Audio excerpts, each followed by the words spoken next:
was trying to think about like what I wanted to, like how I wanted to frame this first lesson. What I came up with is to just do a quick little lesson on the 5 basic fundamentals of chess. And the 5 fundamentals, you guys, are as follows. You have king safety. You have time or tempo. You have space. You have material. And you have pawn structure.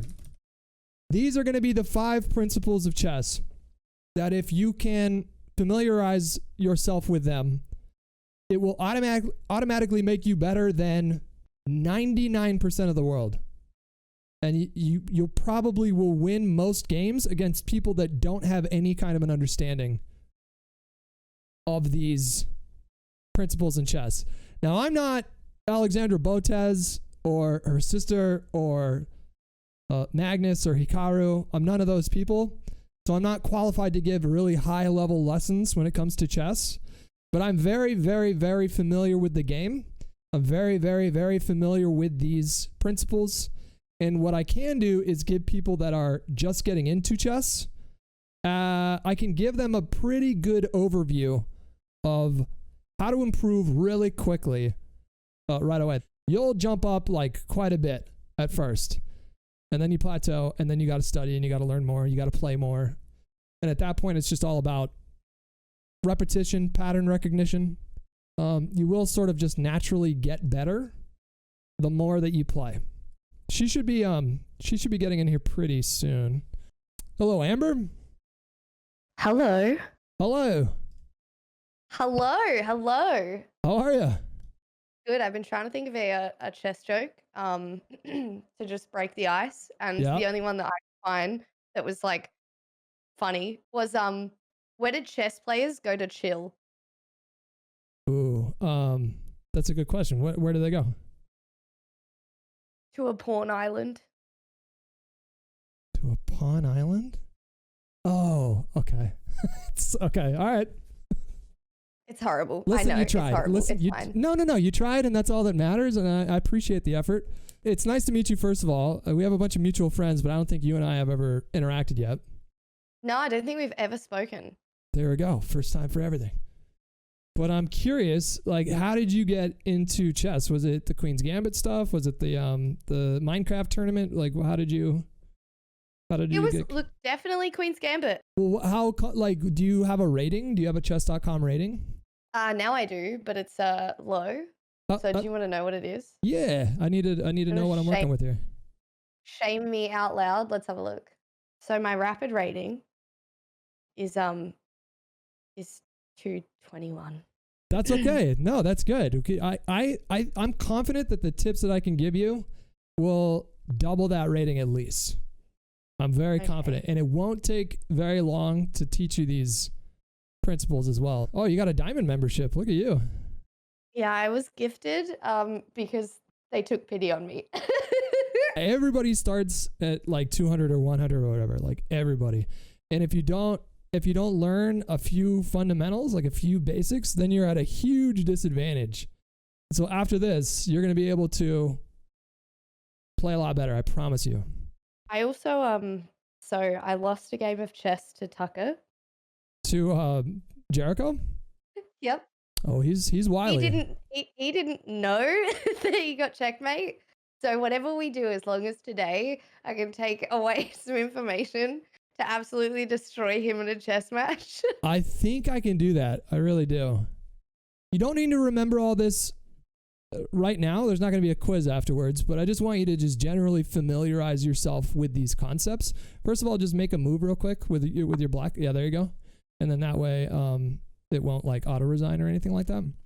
Okay, so the 5 fundamental principles of chess that are super important for everybody to learn and familiarize themselves with are as follows.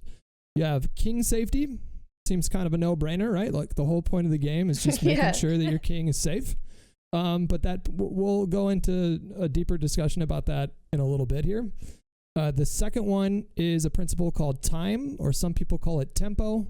Basically what that means is, are you making moves that your opponent has to respond to, or are they making moves that you have to respond to? And generally the person that is making moves that you have to respond to, they have tempo. And if you're making moves that they have to respond to, then you have tempo. Does that make sense? Yes, yeah. Okay. It's action versus reaction. So yeah, aggression versus passiveness, basically. Okay, so the third principle is a principle called space. Now this one is really important for the opening of the game. There's 3 phases of chess. You have the opening, middle game, and end game. That doesn't need to make sense right away, but you'll know what I'm talking about in a little bit. And space basically means exactly how it sounds. How much space on the board do you control, and where do you control that space? And the reason why it's really important in the opening is because the middle 4 squares on the screen that you see right now, so you have d4, d5, e4, and e5. You see those 4 squares? Yeah. Those are squares that you want to either attack or occupy with a piece. And the reason it's like having an advantage if you're in a battle and you're standing on top of a hill. Like I compare it to that. Like if you have a height advantage on your opponent in war or something like that, they're gonna have you're gonna have quite an advantage. Height advantage. How tall are you? I'm 5 foot flat. Oh, you're what? Really? I thought you were much taller for some reason. Everyone says that. Maybe it's because you have such a big personality. Yeah, you gotta, little dog syndrome. To a lesser extent, the C4 and C5 and F4 and F5 squares are also important, but the 4 center squares are going to be what you want to fight for in the opening of the game. And the reason is that you can easily jump to any corner of the board from the center. So if there's action going, if something unfolds on the lower left-hand corner of the board, you can quickly get over there because you occupy the center. Does that make sense? Okay. So sorry, go ahead. I said I've never even thought about that. I've always thought just if you, like, I know that you want to have control over the mid, but I didn't really think that the 4 middle squares are the most important because then you can move in any direction and protect. Yeah, it's all about mobility. And that's especially useful for knights because they can hop around quite a bit. They can jump over pawns. So knights really like to be in the center of the board because you can attack someone's king side or someone's queen side really easily. Do you know what king side and queen side are? It's pretty self-explanatory, right? No. So your queen side would be A through D. And actually that's my queen side too because our queens are lined up. So the A, B, C, and D files, we call those files that go up and down. Left to right, 1, 2, 3, 4, those are called ranks. So the 4 files on the left, that's going to be the queen side because that's the side of the board where the queens are sitting. The 4 files on the right are going to be the king side because that's where the king is sitting. So there you go. You just learned something about that. I did. So can you tell me what the first 3 principles were again? Tempo. Yep. Space. Yep. And remember the one that was the most important one? Well, like what's the objective of chess? Oh. You want to the king. Protect the king. There you go. King safety. King safety. Right. There you go. The 4th principle of chess that you need to familiarize yourself with, and this is pretty easy. This one involves memorizing a few numbers, but that's okay. It's not going to be too difficult, I promise. The fourth principle is called material. And so what material means is how do we measure the value of pieces? So do you have any idea like which pieces are generally like the strongest? If you had to rank the pieces from strongest to weakest, how would you rank them? I know that the queen is one of the strongest. Then your knights are stronger than your bishops, I believe, or it could be the other way around. And then castles, and then obviously your pawns are not the weakest, but they're like you could lose a pawn to to strategically play. Yeah, you can sacrifice, right? So you can sacrifice material to get some kind of an advantage. You were kind of close. So the queen is definitely the strongest piece on the board without question. She just dominates. The next most valuable piece is going to be the rook, the castle. Yep. The one after that is going to be the bishop. The one after that is going to be the knight.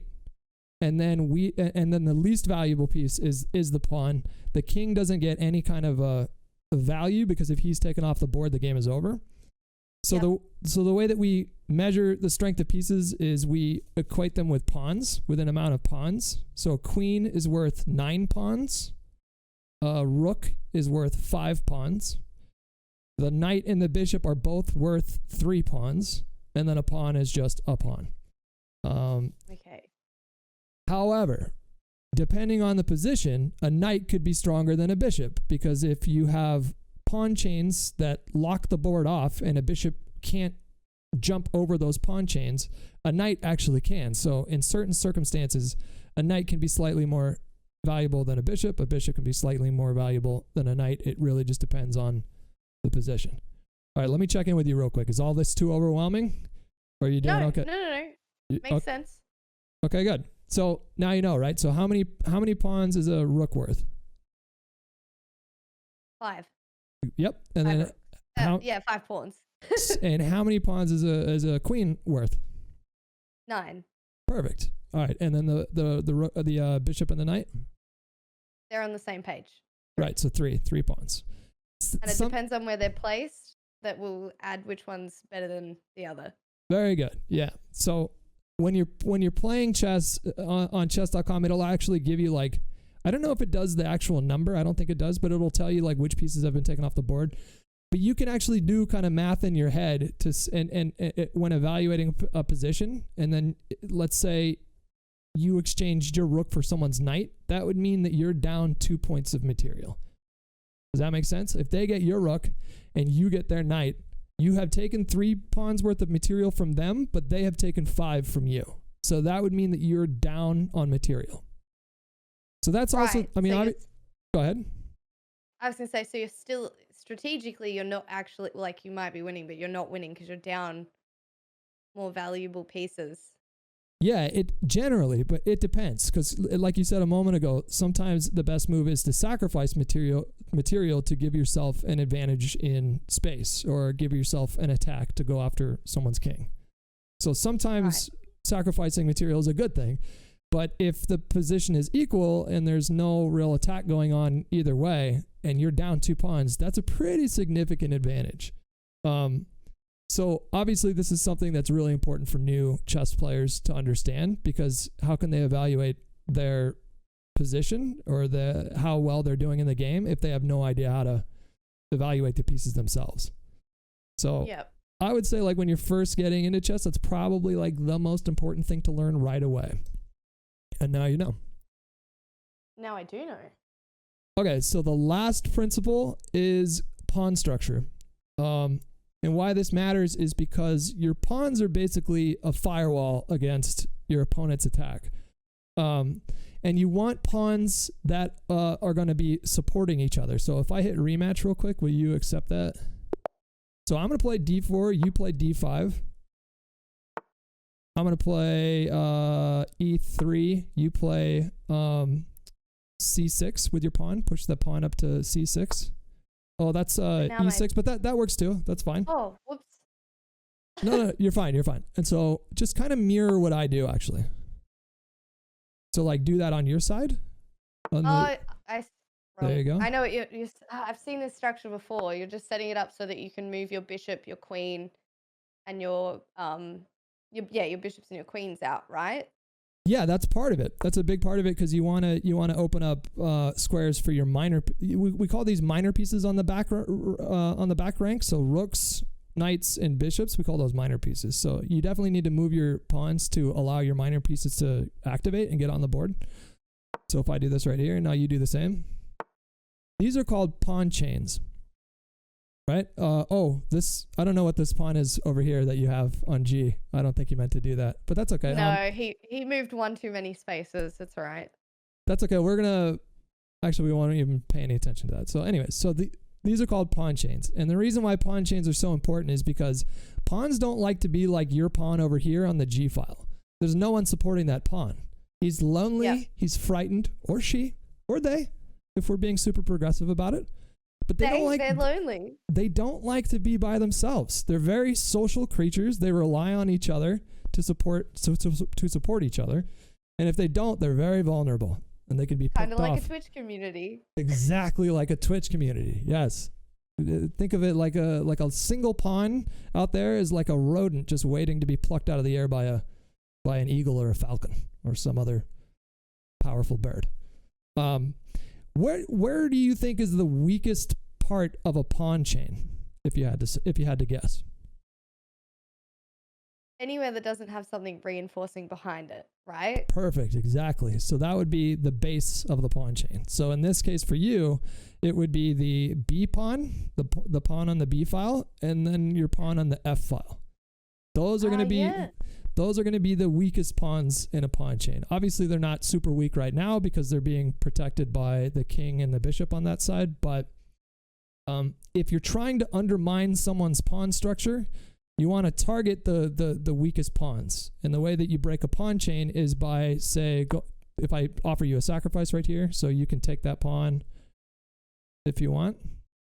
If I wanted to. If you wanted to, of course, consensually. And then I would take my bishop up here. Yeah. And then now we have a little bit of an opening with the pawns, right? So my C file is open, whereas your D file is open.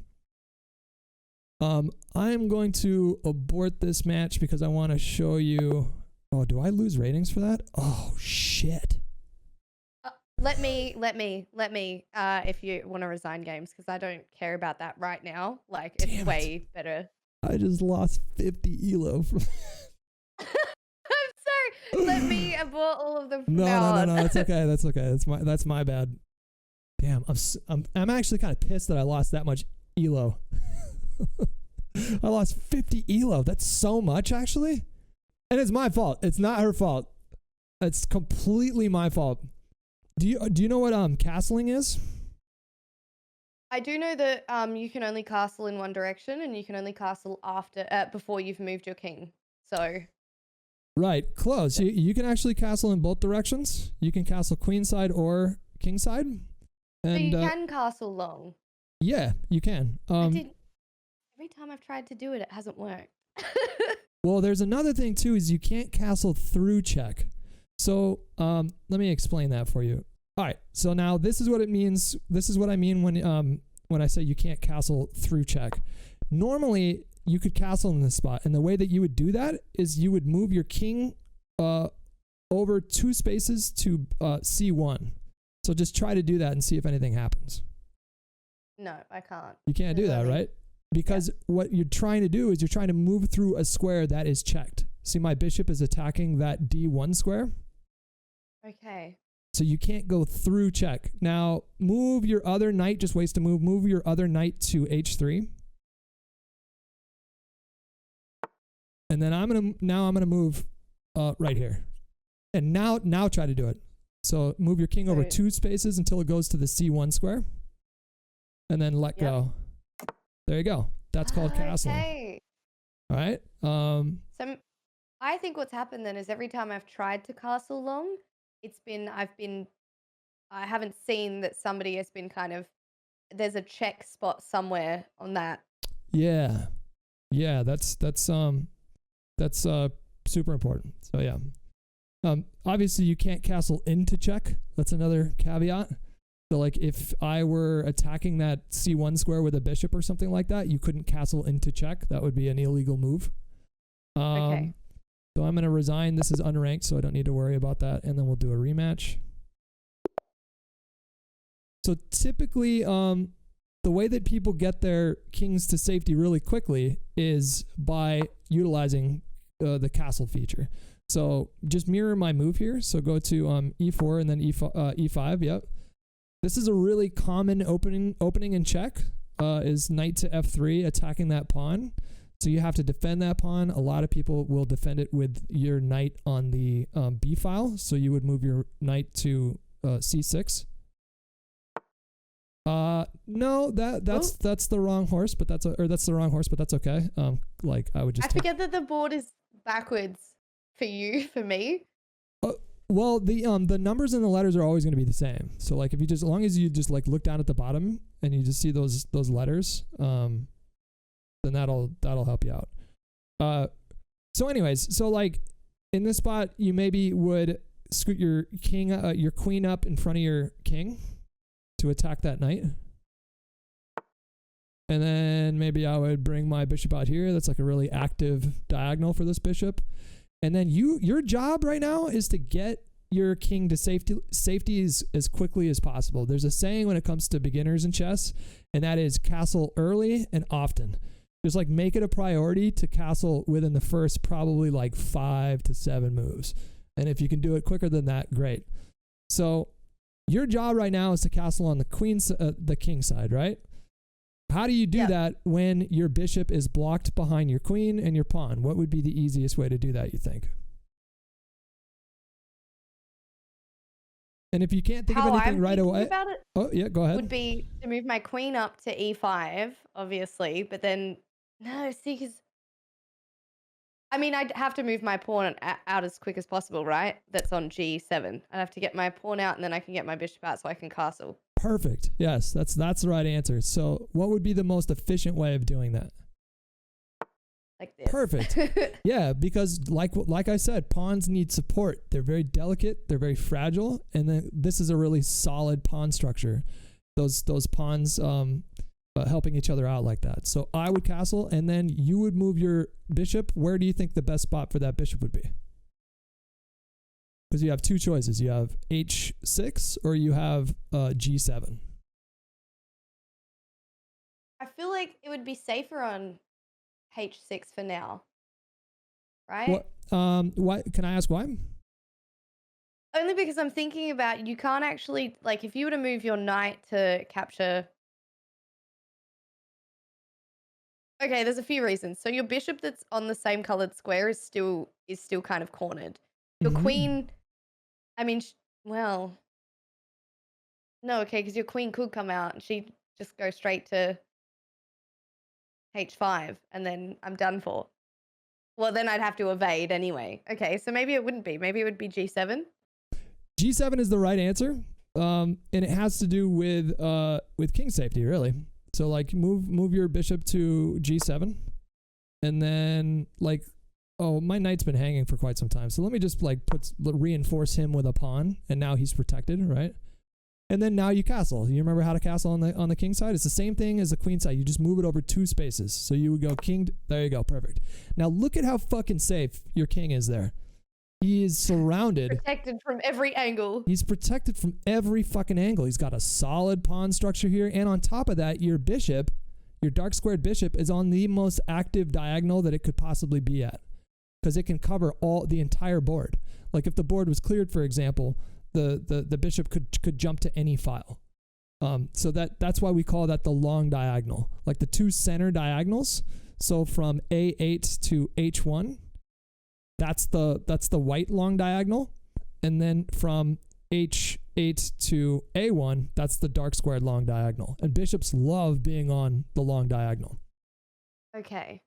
So you remember what I said about the first 4 squares, right? Those being very important, and to a lesser degree the C file and the F file as well. Yep. And what so I would open like this. You could. That's actually my opening that I like to do. And then like if you were to do that, and then now if you push to C4 with your pawn. C4. Yep. The pawn on the C file. You push that to C4. Do you know what this opening is called? No. It's called the Queen's Gambit. But what does it do? I thought that would land a little bit better, but that's okay. So, so a gambit in chess means that you're basically offering material. And so in this case, if I take this pawn, right, the way that you could capitalize on this is through a spatial advantage. And so typically what you would do is move your knight now to C3 from there you go. Up underneath you. Yep. And then now I have doubled pawns on the C file. You see that, right? Like remember going back to what I said, like pawns really like to support each other, but it's hard to support a pawn when it's doubled on a file like this. So you typically want to avoid having 2 pawns on the same file, because that could be an advantage that people can exploit later on down the road. Right. But now there's like a few different ways that I could respond. I could do like what we did a minute ago with you, with the fianchetto. You remember when you put the bishop on the long diagonal? You could like what I like to do in this spot typically is just to push to e4 now with your pawn on the e file. So e4. Is that to just add some protection? No, that's not e4. That's your bishop. So here we'll both do a mulligan here. So I'm gonna do this. Don't take it. Just go back with your bishop all the way to its original square, and then I'll go back here, and then you can push that. That's okay. Your heart was in the right place. No, but e5. So I'm sorry, e4. So push your pawn up 2 spaces. There you go. And now you have this like really big spatial advantage in the center, right? Like I said that the way to control the center is to either occupy it physically with a piece or attack it. And right now you're attacking a bunch of different central squares at the same time. You're attacking the f5 square with the e pawn. You see that, right? Yep. You're attacking the e5 square with your d pawn. You're attacking the e4 square with your knight. You're also attacking the d5 square with your knight. So right away you're starting to mount like a really serious advantage in the center. So I would do this, and then do you see anything hanging on the board right now? Is there a piece that maybe you could grab? Yes. Which piece is that? Why don't you just grab it? It would be a little. There you go. Lonely friend here. So the Queen's Gambit, you typically don't hang on to that material advantage. So like the white usually gets the pawn back at some point. And now you just like you have a really you have like a really dominant center. Like you're controlling it even more with that bishop. And I'm starting to feel a little bit cramped. So I might do something like this. Just like a simple move like that, just to make sure that you can't push your pawn up. Now, in the opening stages of the game, your priorities are what was your number 1 priority again? Do you remember what I told you? King safety. King safety. So castle early and often. So the easiest way for you to castle would be on the king side right now. So you probably want to develop your knight and make some space for that to happen. Now, where's the best spot for you to develop your knight, you think? I feel like it would be h3, so I can still leave my queen free to move, right? To h3? That's dangerous. So yeah, there's another. I'm going to teach you a bunch of sayings in chess. There's a saying called "a knight on the rim is grim." Knights don't like to be on the side of the board because they're only attacking 8 squares from the side of the board, whereas if you put them more in the center of the board, they're attacking 16 squares. So when you put your knight on the side of the board, you're really only using it at like half capacity. Does that make sense? Yeah, makes perfect sense. So I would so the better move for it is obviously f3. Probably f3 would be the best way to go. I mean, you could develop to e2, but I think f3 is probably a little bit better because you're moving more towards the center. It's a more kind of aggressive thing to do. Okay. I'm going to move my knight here because I don't want you to push that pawn, that e pawn, and just kick it off right away. So now you're free to castle. So you can go ahead and do that on the king side. Right. Okay. And I'm going to do the same. At the same time, for the opening, something that it's also almost equally important to getting your king to safety is developing your pieces. You can't really attack someone's king if you don't have any pieces developed to do it. A lot of the times with early beginners, with beginners in chess, they'll just develop like 2 pieces and then they'll just keep moving the same pieces over and over and over again, trying to go for these stupid, silly little attacks. But it's way better to get every piece off their original square. So that's another priority that you should have in your head at the same time. Get my king to safety and move all my pieces to a different square. We call that development. Is there any pieces that should stay? Like, should the castles technically stay at the bottom of the board for as long as possible? The rooks usually do stay on like on that first rank. They usually stay there for quite a while. Those are typically like they take a little bit longer, but you can still move them to a different file. You see what I mean? So even though you're not going up and down, you can still move them side to side. But in your case, I think the next logical piece to develop would be your dark squared bishop. Like typically you want to develop like your minor pieces before you even develop your rooks. So you get all your knights and all your bishops off their original square. The second question that you want to ask yourself when doing that is, where would be the most effective place for that piece to go? You typically don't want to just move a piece just for the sake of moving a piece. You want to have some kind of a goal, create some kind of a threat. And so in your case, you can do something that is called a pin. So if you move your bishop, your dark squared bishop, to G5. Perfect. Now, what do you think is significant about this move when you look at it? I have the knight pinned because if the knight moves, your queen's exposed. But I see how you would just move your pawn down and then my bishop's under threat again. And if I take your bishop that's on, then F6, you would take my bishop with your bishop. So I've lost I've lost a piece anyway. No. I think you're getting. No. Let's say I do this. I just push that pawn right there. So like if I'm pinned, typically you want to either break the pin or add another piece to protect the thing that's being attacked. So if I do that, you can just simply move back to H4, for example, or you can retreat your bishop to a square like maybe D2 or F4.